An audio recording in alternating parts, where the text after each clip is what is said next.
Serfina? Nasaan na ngayon yung babaeng yan? Kung gaano siya kabilis at gaano kabigla siya pumasok sa buhay ko, ganun din siya kabilis na wala.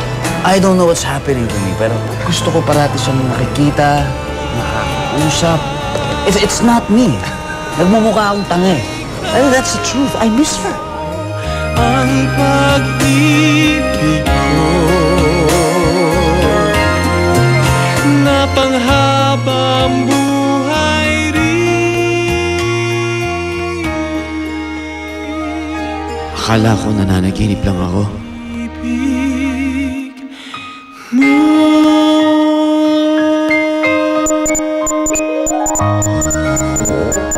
Ingay.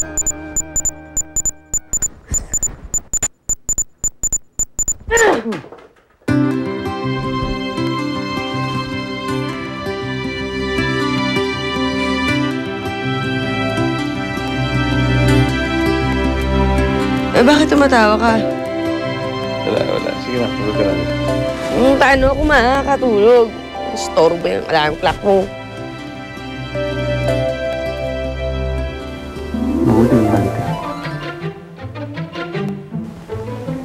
Bakit parang ayaw mo? Sige, alis na lang ako.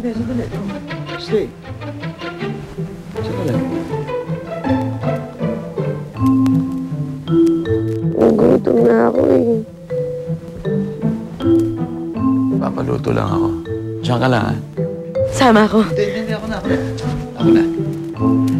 Diyan ka lang. Okay. Gusto ko ng fried chicken at saka sinangag na may... Alam ko na. Na may? Maraming bawang.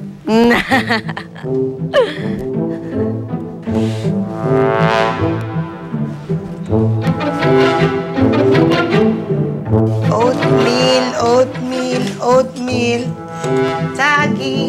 Saging. Ano, Madel? Saging. Oh, Homer.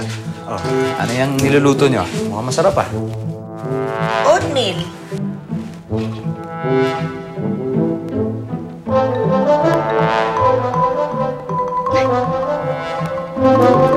Ang cute mo naman dito. Ito ba yan? Pagluto niyo ako na iba.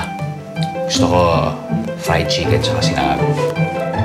Aba, nahihilig ka yata sa almusal na yan, ah.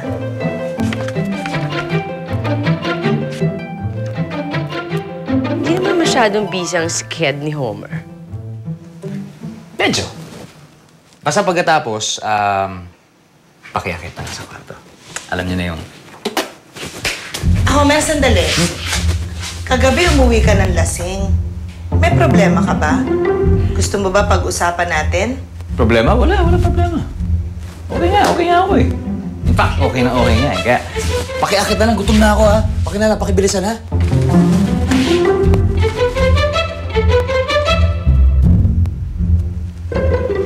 Oatmeal?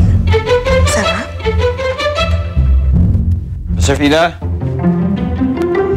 Serfina?